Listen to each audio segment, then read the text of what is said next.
I have 5 budget-friendly travel tips for you. Let's get into it. My first budget-friendly travel tip for you is to fly midweek.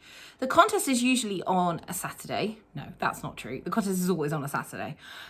Usually one of the 2 middle ones in May, although we have seen a few variations on that throughout the years, but for the most part, we're looking at the 2 middle weekends in May. So where you can, fly midweek. So if you want to be there for the Eurovision weekend, then look at flying on the Tuesday or the Wednesday. Thursday might be slightly more expensive, but by the time you get to Friday, the flight prices are going to have rocketed up. And if it's possible, don't fly back on the Sunday, but fly back on the Monday. Now, I know that's not always possible. We all have work commitments and things like that. But where possible, if you want to try and find a budget-friendly solution to your air travel, then flying midweek is definitely one to look at. Now, this kind of leads me on to my second budget-friendly travel tip, which is to mix and match your airlines, or at least to look and see if that's going to give you a cheaper flight option.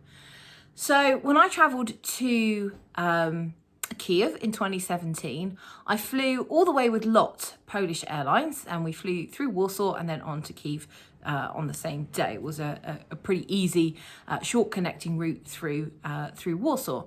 But to come back, I discovered that actually it was cheaper to buy a one-way ticket to Ukraine with one airline and then to fly back with another. I flew back with Belavia, obviously. Can't fly with Belavia anymore, but I flew back with Belavia through Minsk because it just worked out cheaper to fly from Kiev to Minsk and then Minsk back to London Gatwick. Worked out well for me. I've done it other occasions too. Worked this year going to Turin. I actually flew into Milan with Wizz Air, which was a proper bargain of a flight.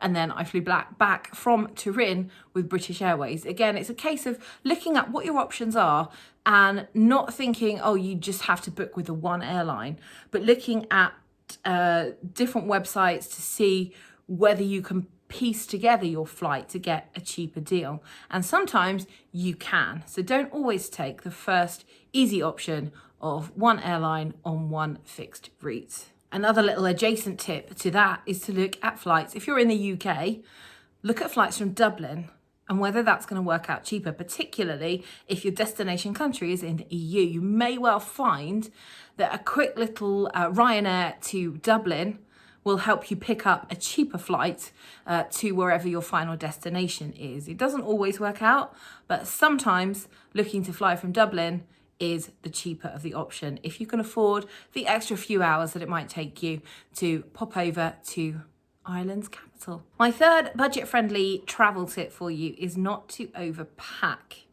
Now, there'll be loads on this channel about packing and packing tips and tricks and how to pack in carry-on luggage and all that kind of stuff. I've got you covered. However, one of the best things you can do for saving money is not to overpack. Travel where you can using only a carry-on. Travel where you can using only a personal item, and that's possible. I did 3 days in Ljubljana using just a personal item bag. It can be done, and I'll show you how to do it. But yeah, think about whether you really need to take that extra bag. You might do.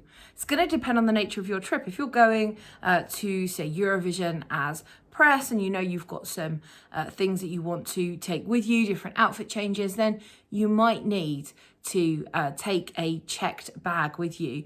But if you don't, then you can definitely do at least 5 to 7 days, I reckon, in a carry-on bag. And if you're staying in an Airbnb where you've got laundry facilities, you can do 2 weeks in a carry-on bag quite easily. My fourth budget-friendly travel tip is to look at where your accommodation is situated, because you might be able to save an absolute fortune on your accommodation by staying in less affluent areas and or staying a little bit further out. So in Turin, I stayed on the wrong side of the railway tracks. So those of you who were in Turin know that the arena was sort of on the western side of the railway track that ran right through almost the centre of the city. And most people opted to stay on that side of the railway track. However, I managed to get an apartment for 2 weeks solid for less than €600 by staying on the other side of the track. And it worked out really well because the bus that went directly to outside the arena went from directly outside of my apartment. So it's worth doing a bit of research, doing a bit of investigation and finding out where the public transport goes to from the arena, whether it's the Eurovision arena or National Final arena or Junior Eurovision arena, wherever it is you're going. Find out where that public transport goes to and from, and then look a bit further out for some cheaper accommodation rather than staying right in a city centre. And my fifth Travel 5 budget tip for you is to find a travel buddy. It is always cheaper to travel as a 2 or 3 or a 4 as a small group. You can get accommodation together. Flights cost the same whether there's 1 or 2 or 3 of you, but you can get accommodation together, and that will help you share food costs, maybe transport costs if you're jumping in an Uber or a taxi or whatever. You might be able to get, you'll definitely get sort of more travel out of it if there's more than one of you. Now that might not be the case, and it might be that you can't do the accommodation bit with other people, but you can buddy up for taxis and things like that. So where possible, look at getting a travel buddy or a small group of friends who travel with you. And if you don't think you know anyone, well, have a look at OGAE.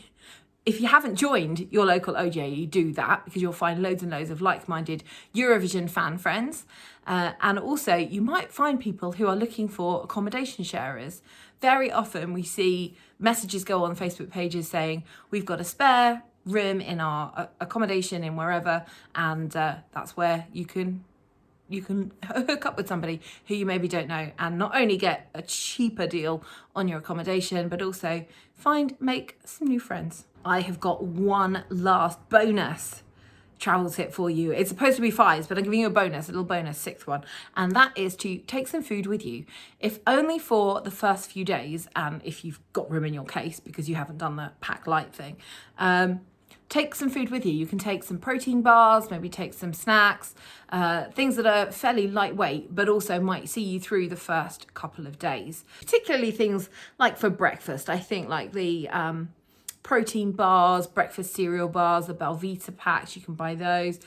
If you just grab some of those, it's going to save you some money on a breakfast. Also really good if you're arriving sort of on a Saturday night, knowing that the shops probably are not going to be open the following day. So at least if you've got enough to get you a breakfast for a Sunday before maybe some of the smaller little shops open.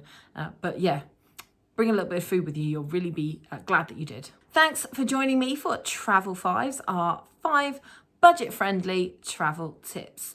Let me know your budget-busting tips down in the comments. Let us know how you save money on your flights, on your accommodation, on your food, how you make it work for you.